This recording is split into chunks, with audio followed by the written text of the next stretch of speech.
ಸ್ನೇಹಿತರೆ, ನೀವೇನಾದ್ರೂ ಚಾರಣ ಪ್ರಿಯರಾಗಿದ್ರೆ, ಟ್ರಕ್ಕಿಂಗ್ ಹೋಗ್ಬೇಕು ಅಂತ ಆಸೆ ಇದ್ರೆ ರಾಣಿಪುರಕ್ಕೆ ಬನ್ನಿ. ಇದು ಕೇರಳದ ಕಾಸರಗೋಡಲ್ಲಿ ಇರುವಂತಹ ಒಂದು ಸುಂದರವಾಗಿರುವಂತಹ ಪ್ರವಾಸಿ ತಾಣ.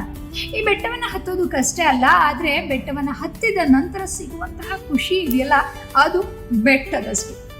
ಎಸ್, ನಿಮ್ಗೆ ತುಂಬಾ ಹತ್ತೋದಕ್ಕಾಗೋದಿಲ್ಲ, ಆದ್ರೆ ಬೆಟ್ಟ ಹತ್ತಿದ ಒಂದು ಅನುಭವವೂ ಆಗ್ಬೇಕು ಅಂತ ಏನಾದ್ರೂ ಅನ್ಕೊಂಡಿದ್ರೆ ರಾಣಿಪುರ ಬೆಟ್ಟ ಹತ್ತೋದನ್ನ ಮಿಸ್ ಮಾಡ್ಕೊಳ್ಳೇಬೇಡಿ. ಬಹಳ ಸುಂದರವಾಗಿರುವಂತಹ ಒಂದು ಪ್ಲೇಸ್ ಇದು. ಈ ಒಂದು ರಾಣಿಪುರ ಬೆಟ್ಟದ ಬಗ್ಗೆ ಶಿವಪ್ರಸಾದ್ ಮಣಿಯೂರ್ ಅವರು ತಮ್ಮ ಲೇಖನದಲ್ಲಿ ಬಹಳ ಅದ್ಭುತವಾಗಿ ತಿಳಿಸಿದ್ದಾರೆ.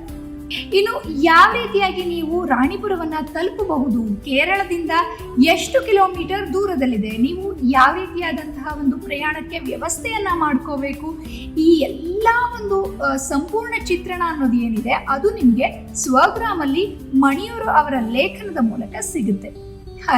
ಹಾಗಾದ್ರೆ ಇನ್ಯಾಕೆ ಯೋಚನೆ ಮಾಡ್ತಾ ಇದ್ದೀರಾ?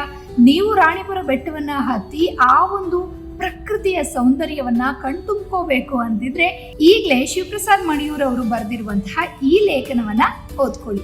So download Swagram app now.